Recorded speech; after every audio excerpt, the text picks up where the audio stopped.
Actually, the day started really well for Leo the cat. He lounged neatly on his beloved windowsill and yawned relaxed. The first rays of sunlight illuminated the large room and announced a beautiful spring day. High time for a delicious breakfast, Leo decided enthusiastically. He stretched and strolled leisurely into the kitchen. People were still asleep, and that's when Leo had a wonderful idea. Always having breakfast alone is boring. Today I'll really surprise my family and set the breakfast table for everyone, he mused. In a really good mood, Leo got started. With a nimble jump he landed on the countertop, opened the cupboard doors and rummaged out colorful cups, plates and egg cups. He very carefully transported them to the table. I think this is everything they usually put on the table, he reflected briefly. Well, they might be amazed, he gloated. To be on the safe side, he looked over his handiwork again, but still wasn't quite satisfied. Oh yes. It's still missing a few flowers. With flowers everything looks cozier. That's what he always heard from his humans before. He quickly dashed out to the patio through the built-in hatch and plucked 3 tulips. These were the only flowers in the garden right now. Quietly, he walked back inside. Shhhh, don't wake anyone up. It's supposed to be a surprise, he thought to himself.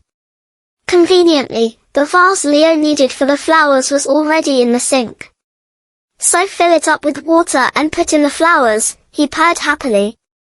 The vase full of water was heavier than Leo imagined, but somehow he managed to place it in the middle of the large table. Meow.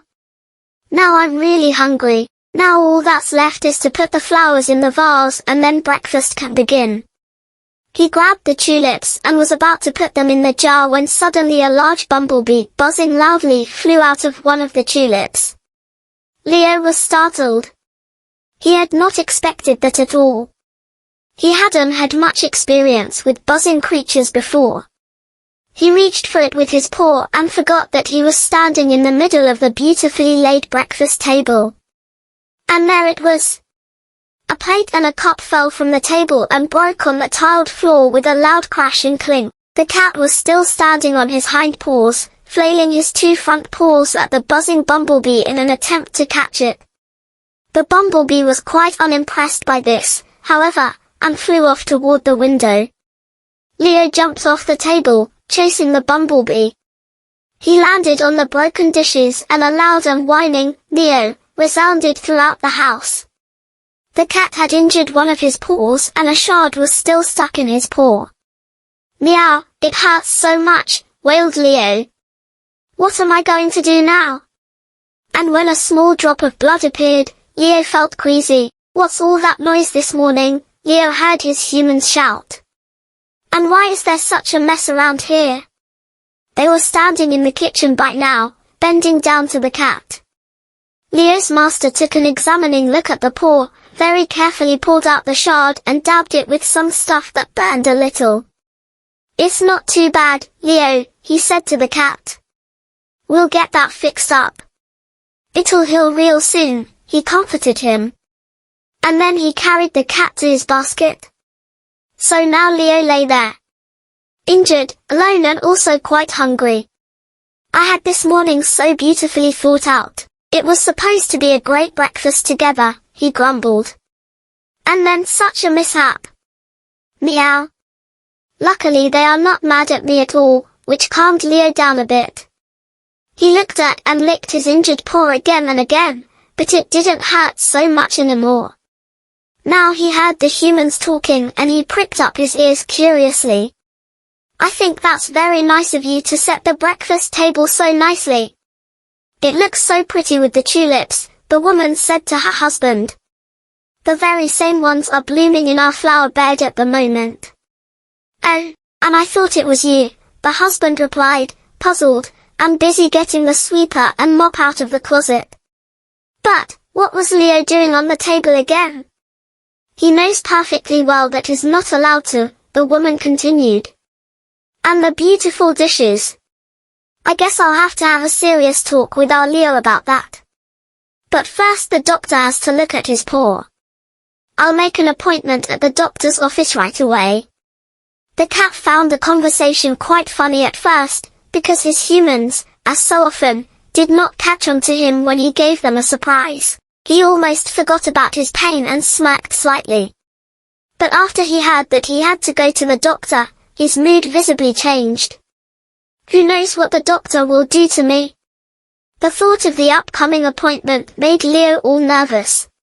He's not going to give me a shot, is he? The cat's furry hair stood up in an instant. It always did when he didn't like something. Let the bumblebee go to the doctor, it's all because of her, he whined angrily. In the meantime, the shards in the kitchen were already cleaned up and nothing reminded of the small incident. Leo was about to make himself comfortable, when his humans came along with a strange box, into which he should now climb. Transport basket, they called the thing. It didn't seem to occur to them that one could get claustrophobic in it. I'm not going in there, he was about to protest. Nothing hurts me anymore, either. But before he knew it, everyone was in the car and the ride was on. Leo felt very uncomfortable, as he always did when he didn't know what was coming.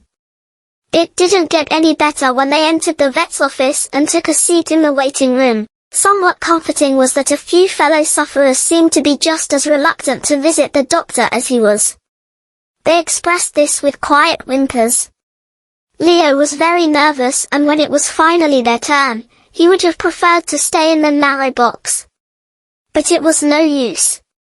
He was gently taken out and found himself on a kind of couch. The doctor had a pleasant voice and talked to his humans. Then, after a few calls, the doctor began his examination. He was thoroughly palpated, the paw was examined under a thick magnifying glass and the all clear was given. There's no need for an injection, the wound is tiny and just needs a quick cleaning. For protection we just put a bandage on, then no dirt can get into the wound. In a few days, everything will be forgotten, the doctor announced. This doesn't feel bad at all, Leo thought. In fact, it's quite nice here. So all that excitement was for nothing again, meow. Leo's mood improved abruptly. A few minutes later, everyone was already back in the car and on their way home. Oh, Leo, said the woman.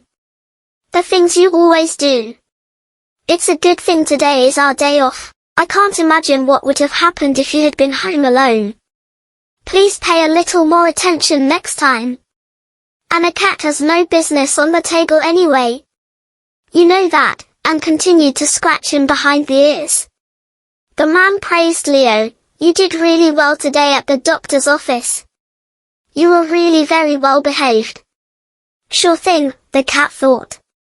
I'm not a scaredy cat, and purred to himself quite proudly and contentedly.